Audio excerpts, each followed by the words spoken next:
Bismillahirrahmanirrahim. Assalamualaikum warahmatullahi wabarakatuh. Alhamdulillah kita semuanya bisa berjumpa lagi dalam kesempatan kali ini. Semoga kita semuanya selalu diberikan keberkahan oleh Allah Subhanahu wa taala, dipanjangkan usia kita, disehatkan selalu, dijaga kesehatan kita, dan semua kita semuanya selalu dijauhkan dari segala mara bahaya apapun oleh Allah Subhanahu wa taala. Amin ya Allah ya rabbal alamin.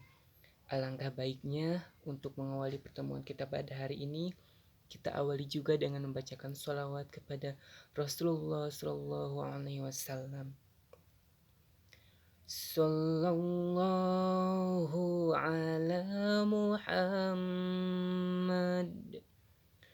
Sallallahu alaihi wasallam.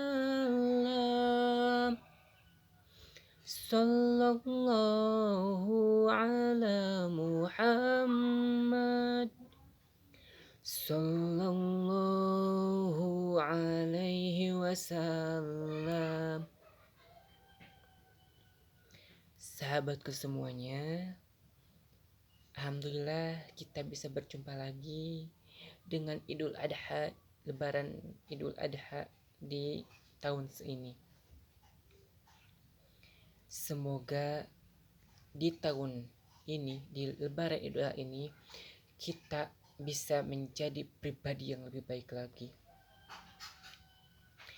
Kita hari ini akan membahas tentang sedikit makna dari hari raya Idul Adha ini.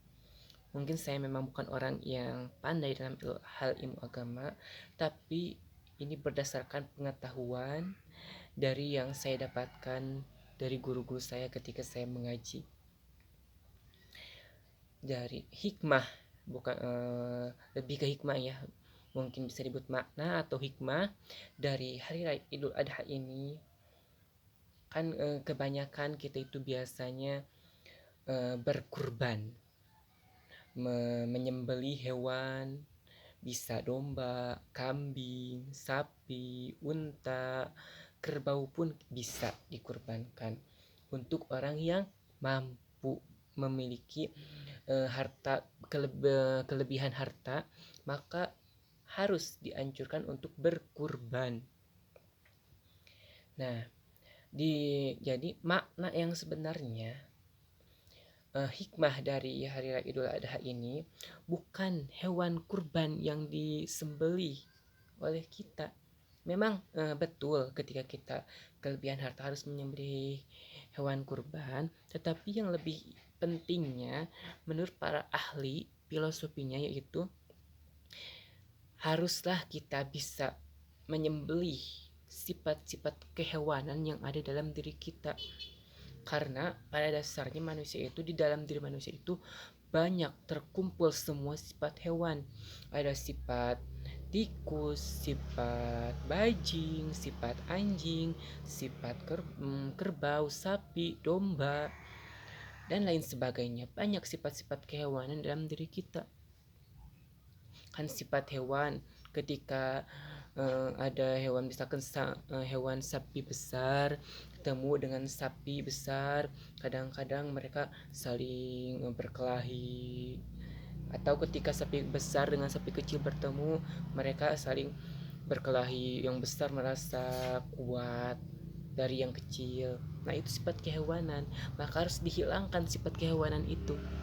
Kita jangan merasa paling tinggi, paling besar. Hilangkan. Jangan ingin saling membenci dengan orang lain. Jangan ingin benci, jijik dengan orang lain. Jangan.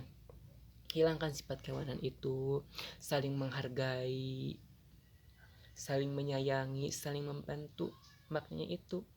Jadi ketika kita tidak memiliki kelebihan harta untuk berkurban, maka berkurbanlah dengan menghilangkan sifat-sifat kehewanan yang ada dalam diri kita.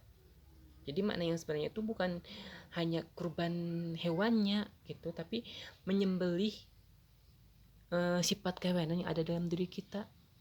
Hilangkan sifat kehewanan yang ada dalam diri kita itu, karena itu lebih penting.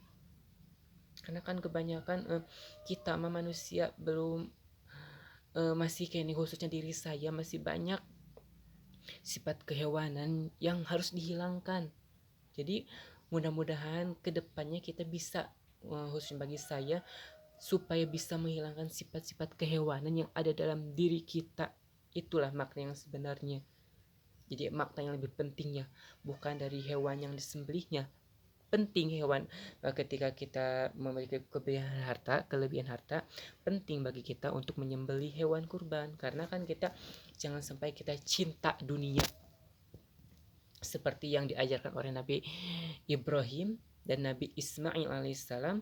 Kan Nabi Ibrahim itu mendapat perintah dari Allah, yang intinya mendapat perintah dari Allah ketika dia itu kan sudah sebelumnya kan dia itu sudah tua, sudah berlanjut usia tetapi belum dikaruniai anak.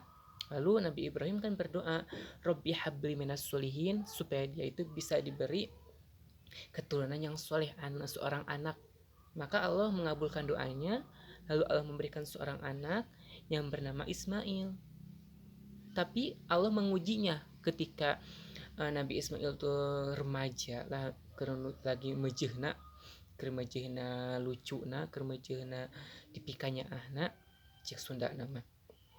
Lalu Allah memerintahkan kepada Nabi Ibrahim untuk menyembelih, mengorbankan anaknya. Nah, apakah dia itu lebih cinta kepada anaknya atau kepada Allah? Tetapi Nabi Ibrahim pun tidak langsung menyembelih anaknya, tetap mengorbankan anaknya. Nabi Ibrahim itu pertama-tama bertanya dulu kepada anaknya, cek kurang nama kia tuh, wahai anakku, apakah kamu bapak teh gaduh parentah di Allah supaya nggak ngorbankan anjeun. Nah, kumaha cek pendapat anjeun gitu tah. Terus Nabi Ismail teh namanya emang eta parentah di Allah, maka sok lakukan bapak, abi ikhlas ridho turut lamun eta nya parentah di Gusti Allah. Eta ku keikhlasan seorang budak, seorang anak rela disembelih oleh ayahnya, jeung bapak anak oge nya Ibrahim, Nabi Ibrahim rela menyembelih anaknya, padahal eta teh anak anu selama ini ditunggu-tunggu ku Nabi Ibrahim alaihissalam. Nah, ketika pada waktunya Nabi Ibrahim akan menyembelih, mengorbankan Nabi Ismail, maka Allah mempunyai rencana lain, yaitu dengan mengganti Nabi Ismail dengan seekor domba. Nah, jadi itu mah ujian kepada Nabi Ibrahim dan Nabi Ismail untuk menguji ketakwaan dan keimanannya, seberapa besar kecintaannya kepada Allah Subhanahu wa taala, dan mereka berhasil melewati ujian itu, dan Allah gantilah dengan seekor kurbannya itu dengan seekor kerbau domba. Jadi inti namanya untuk menguji apakah kita itu lebih cinta dunia, lebih cinta ke anak kita, atau lebih cinta kepada Allah. Nah, itu hikmah dari kurban harta teh, tak orang teh ulah cinta karena harta orang teh. Namun dina segi harta nama ulah nepikeun ka cinta karena dunia, cinta karena harta, karena yang memberikan harta kita kepada kita itu Allah Subhanahu wa taala, maka kita harus lebih mencintai Allah. Jangan tong lebar lah mengeluarkan harta jang kurban. Karena insya Allah ketika kita mengeluarkan harta untuk berkurban, maka Allah akan melipat gandakan harta itu kepada kita, akan menggantinya dengan lebih besar dengan berlipat ganda.